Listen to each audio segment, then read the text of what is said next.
Berry दी रोता ते गल बेरी दी करना पै गई है। ए ना साडा जेड़ा कल्चर है साडे वसबे विच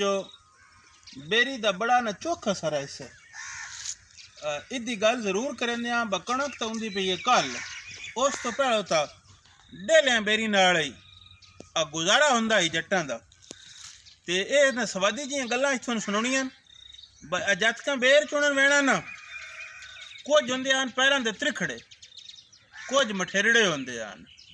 जेड़े मठेरड़े होना उन्हें एक तरह गति रखना दूजे ने आखना आ बाज के न वञा बाज के क्या बेली गड़ुकड़ी खा वेंदी है उन्हान वत उन्हें ठल्ली वतना ते मोड़ो सारियां लैन बद्धी होनी परा बद्धे होना बजना नहीं विचों कदी किसा कोई न रही ना उस स्ट्रीट ना चकड़ना अगो रब्बो बेरी थले पेड़ो किस होरी फेरा मार ले होना बेर लभना कोई ना सारे मोड़ो दे जइयां लेनियां बतईन जे उड़ंदे से बाज के न वञी ले बेली गड़ुकड़ी खा नहीं गई मतलब ये जातकां दे अटकड़ होंदी गई बाकी सन अगर बाज के अगर न वैन देना मुड़ बेरी उत्ता चढ़ के किसे जुड़ना बेरी वट्टा मारना बेर जुड़ना ये दो बेर ढाणा दी अटकड़ होंदियां न ते जिस चढ़ना होंदा ही ना उत्ता उस जिन्ना थले चुड़ना होंदा ही उन्होंने को आखना भाई मैं पहले एक मुठ कंडे पुड़ाई ले लेनी है तो पिछली बात मैं अध वंडाई लेनी है उस उत्ता च चढ़ना जूना मारना थले आया चुड़ने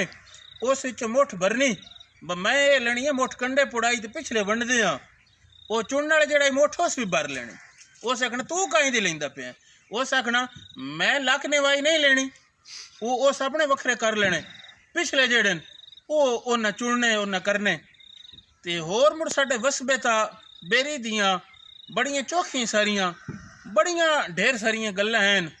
बजमें अगौण भी हैं फलाने खाना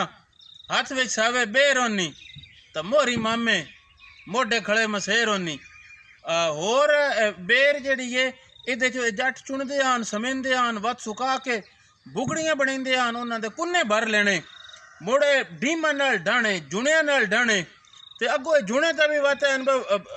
फलाना बेर जुणदा पे इंज करदा पे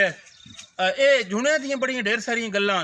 दूजी गल ये आई बड़ी ना मन खाली तो बड़ी बेसवादी वाली गल आ हुण ना आसे पासे एक आ बेर खड़ोती है एक गां ओ खड़ोती है सारियां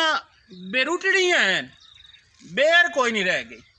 तो क्यों नहीं रह गई अग्गा बेरी जट हथ ना नगदेंदे ध्यान फड़ा वाला रुख जेड़ा ना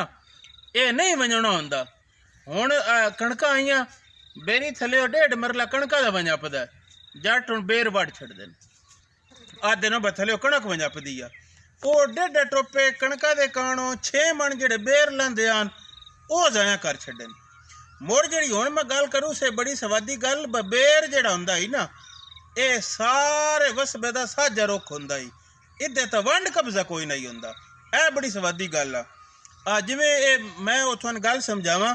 किसा किसी को साख मंगना होवे ना तो अगले तो त्रो होवे अगला कौन ना करे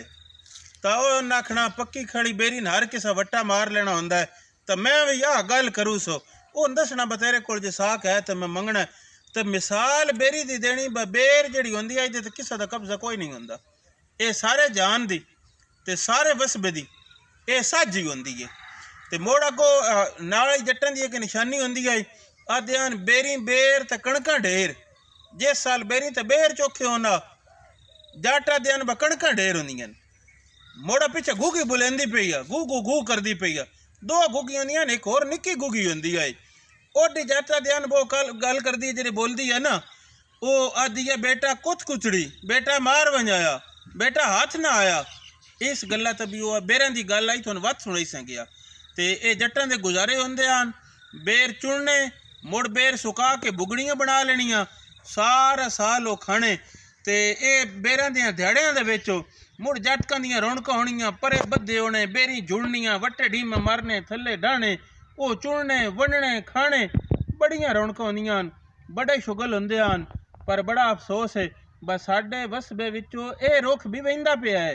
वहिंदा इस तो पिया थले मरला 1.5 जेड़ा जाईदा वंजा पदा ना हुण जट सांदे ही नहीं आदन जातक थले मल छड्डदे न बेर कुछ बनदी वंजे ना ते उस वड वंजा छड्डदे न ते एक बेरी दा फल हुंदा ही मुड़ बेरी दियां हियां बड़ियां सवादी होंदियां ते बड़े ढेर चौखियां गल्लां ते रौनकां होंदियां ਮੁੜ ਪਿਓ ਦੇ ਚਾਹ ਛੜ ਗਿਆ ਤਾਂ ਵਧ ਸਿਓ ਬੇਰ ਬਣਦੇ ਹਨ ਤੇ ਉਹ ਬੜੇ ਮੱਖਣਾਰ ਤੇ ਬੜੇ ਸਵਾਦੀ ਬਣਦੇ ਹਨ। ਮੁੜ ਅੱਗੋਂ ਇਹ ਕਾਠੇ ਬੇਰ ਜਿਹੜੇ ਇਹ ਦੂਜੇ ਬੇਰ ਨੂੰ ਨਹੀਂ ਨਾ ਦੇਸੇ ਕਾਠੇ ਬੇਰ ਇੱਕ ਸਿਓ ਹੁੰਦਾ ਪਿਉਂਦੀ ਤੇ ਕੱਠ ਹੁੰਦਾ। ਕਾਠਿਆਂ ਵਿੱਚ ਵਧ ਬੜੀਆਂ ਗੋਂਦੀਆਂ ਨੇ। ਇੱਕ ਬੇਰ ਹੁੰਦਾ ਹੀ ਜਿਹੜਾ ਸੱਗੋ ਹੇਠਾਂ ਲਾਂਦਾ ਹੀ ਨਹੀਂ ਹੁਣ ਜਦ ਤੱਕ ਧਿਆਨ ਬਫਲਾਣੀ ਗਲ ਗੋਟੂ ਬੇਰ ਉਹਦਾ ਵਿਸਦੇ ਕੋਈ ਨਹੀਂ ਇੰਜ ਵਿਛੀ ਰਹਿੰਦੀ ਹੈ ਚੁਣਦੇ ਕੋਈ ਨਹੀਂ। ਇੱਕ ਬੇਰ ਹੁੰਦੇ ਹਨ ਉਹ ਬੜੇ ਗਿਰੀ ਵਾਲੇ ਤੇ ਬੜੇ ਸਵਾਦੀ ਹੁੰਦੇ ਹਨ ਤੇ ਅੰਜੇ ਖਾਂਦੇ ਨਾਲ ਆਪੇ ਸੱਗੋ ਹੇਠਾਂ ਲਾਂਦੇ ਪੈਂਦੇ ਹਨ। ਕਿਨਾਂ ਬੇਰਾਂ 'ਚ ਖਟਾਸ ਹੁੰਦੀ ਹੈ ਉਹ ਵੀ ਬੜੇ ਸਵਾਦੀ ਹੁੰਦੇ ਹਨ। ਕਿਸੇ ਬੇਰੀ ਦੇ ਠੁੱਲੇ ਹੋਣੇ ਕਿਸੇ ਬੇਰੀ ਦੇ ਨਿੱਕੇ ਹੋਣੇ ਇੱਕ ਰੌਣਕਾਂ ਸ਼ੁਗਲਾਂ ਪੰਜਾਬ ਦੇ ਰੰਗ ਹਨ ਨਹੀਂ ਰਹਿੰਦੇ ਪਏ। ਬਸ ਦੁਆ ਵੇ ਕਿ ਅੱਲਾ करे ਸਾਡੇ ਸੋਹਣਾ ਦੇਸ਼ ਪੰਜਾਬ ਜਿਹੜਾ ਇਹ ਨਸੀਂ ਸਾਂਭ ਲਵੀਏ ਤੇ ਕੁੰਝ ਲਵੀਏ। ਸਾਡੀ ਕਿਸੇ ਅਗਲੀ ਗੱਲਾਂ ਤਾਈਂ ਤੁਸੀਂ ਸਾਡੀ ਉਡੀਕ ਕਰ ਸੋਗੇ ਤੇ ਸ਼ਾਇਦ ਸਾਰੇ ਸੁਖੀ ਵਸੋ ਚੜ੍ਹਦੀ ਕਲਾ ਸਭ ਦੀ ਖੈਰ ਸਭ ਦਾ ਭਲਾ ਜੁਗ ਜੁਗ ਜਿਓ ਹਯਾਤੀਆਂ ਮਾਣੋ ਤੇ ਰੱਬ ਰੱਖ।